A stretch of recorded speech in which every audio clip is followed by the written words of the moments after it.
Hello दोस्तों, आप सभी का वेलकम है मेरे चैनल धर्म ज्ञान एंड दर्शन में। श्री शिवाय नमस्तुभ्यम। शिव जी और माता पार्वती की कृपा आप पर और आपके परिवार पर बनी रहे।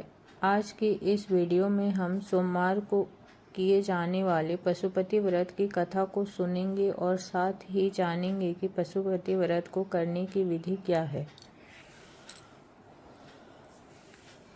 और इस व्रत का उद्यापन कैसे किया जाता है और इसके नियम क्या क्या हैं। आइए जानते हैं हमें पशुपति व्रत कब से करना चाहिए। पशुपति व्रत को हम किसी भी महीने के सोमवार से कर सकते हैं, चाहे वह कृष्ण पक्ष हो या शुक्ल पक्ष हो। आप कभी भी शुरू कर सकते हैं। शास्त्रों के अनुसार इस व्रत को करने के लिए किसी विशेष महीने का होना अनिवार्य नहीं है, केवल सोमवार का दिन होना आवश्यक है। पशुपति व्रत भगवान शंकर को समर्पित होता है।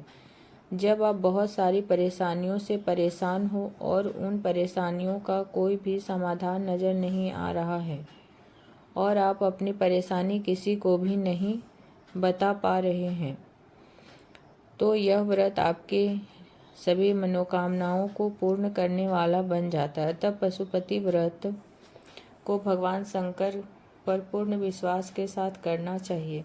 पशुपति व्रत 5 सोमवार करने का विधान है। वैसे तो आपकी मनोकामना 5वें सोमवार आने से पहले ही पूर्ण हो जाती है।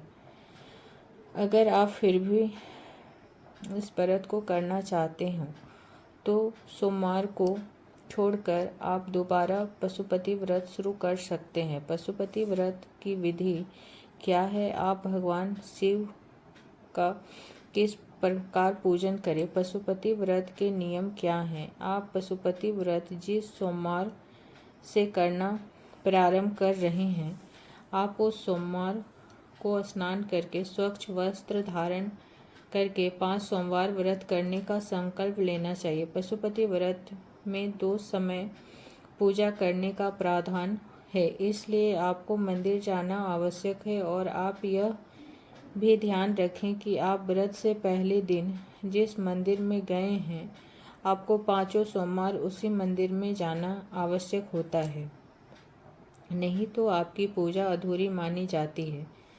आपने पूजा की थाली में मंदिर जाने से पहले धूप, दीप, चंदन, लाल चंदन, बेलपत्र, फल फूल और जल लेकर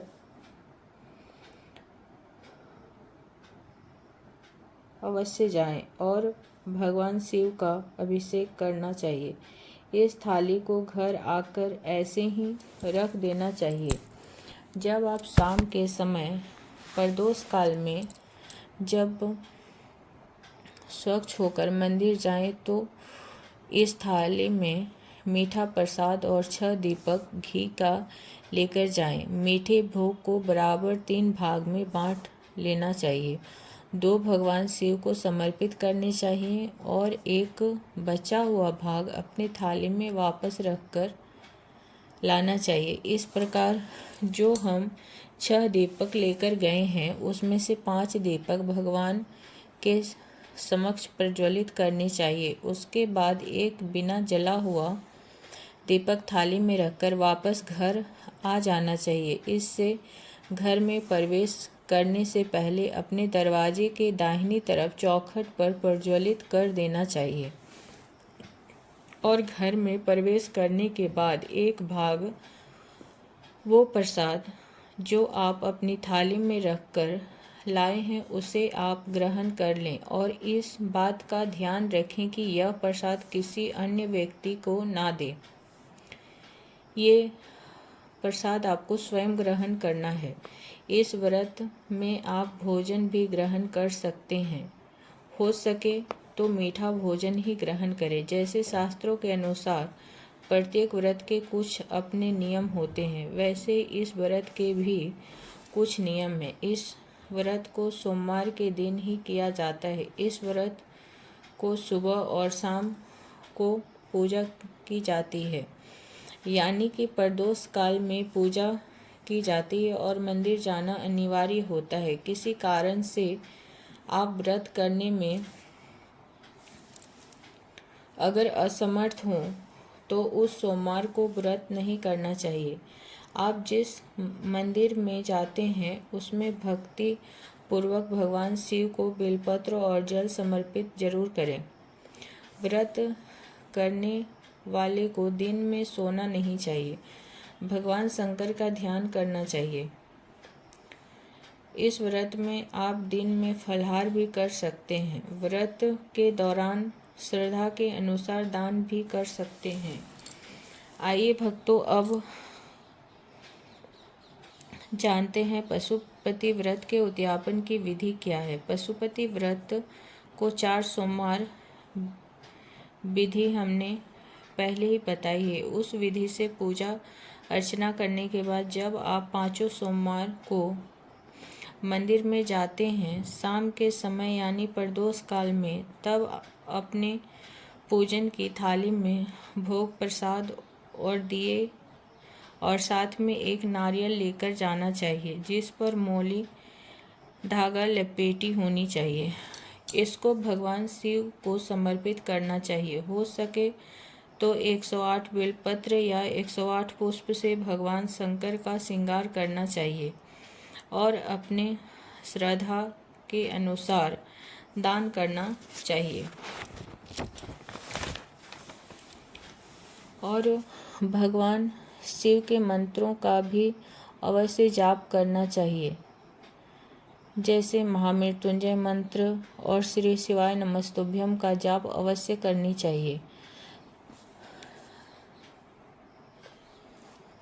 साथ ही भगवान शिव की आरती करनी चाहिए, शिव चालीसा पढ़नी चाहिए या श्रवण करनी चाहिए। और अब आइए भक्तों सुनते हैं भगवान पशुपति नाथ की कथा शुरू करने से पहले जब आप मंदिर जाते हैं तो मंदिर जाते समय पूजा की थाली में कुछ चावल के दाने अवश्य रखने चाहिए और कथा शुरू करने से पहले अपने साथ लाए गए चावल के कुछ दानों को अपने हाथ में लें और उन सभी लोगों को दें जो आपके साथ बैठकर कथा सुन रहे हैं। और जब कथा समाप्त हो जाए इन चावल के दानों को मंदिर में यहाँ वहाँ फेंकना नहीं चाहिए, मंदिर में एक तरफ चढ़ा देना चाहिए। एक बार की बात है, भगवान शिव नेपाल की सुंदर तपोभूमि में से आकर्षित होकर जब एक बार कैलाश छोड़कर यहाँ आए और यहीं पर ठहर गए। इस क्षेत्र में वह 3 सींग वाले हिरण का यानी चिंकारा का रूप धारण करके विचरण करने लगे। इसलिए इस क्षेत्र को पशुपति क्षेत्र या मृग स्थली भी कहा जाता है। इस तरह भगवान शिव को अनुपस्थित देखकर भगवान विष्णु और ब्रह्मा चिंतित हो गए और दोनों देवता भगवान शिव की खोज में निकल पड़े। इस रमणीय क्षेत्र में एक अति मनमोहक अद्भुत 3 सींग वाला हिरण विचरण करते हुए देखा और इस प्रकार मृग रूपी भगवान शिव पर शक होने लगा। योग विद्या से ब्रह्मा जी ने तुरंत पहचान लिया, यह मृग नहीं बल्कि भगवान आशुतोष हैं। तुरंत ही ब्रह्मा जी उछल पड़े और मृग के सिंग को पकड़ने की कोशिश करने लगे। इसमें मृग के सिंग के 3 टुकड़े हो गए। उसे सिंह का एक पवित्र टुकड़ा टूटकर वहां पर गिर गया, जिसकी वजह से वहां महारुद्र जी का जन्म हुआ, जो आगे चलकर पशुपति नाथ जी के नाम से प्रसिद्ध हुए। भगवान शिव की इच्छा से भगवान विष्णु ने भगवान शिव को मोक्ष देने के बाद नागमती के ऊंचे टीले पर एक लिंग की स्थापना की, जो कि पशुपति नाथ जी के रूप में प्रसिद्ध हुआ। वो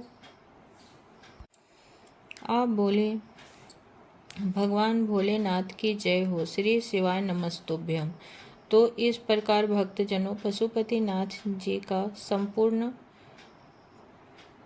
कथा हो गई।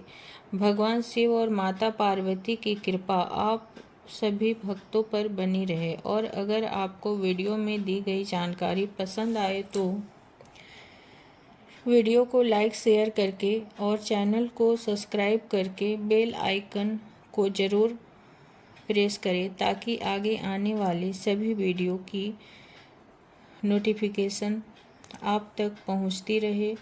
कमेंट बॉक्स में हर हर महादेव ज़रूर लिखें। आपका दिन मंगलमय हो। धन्यवाद।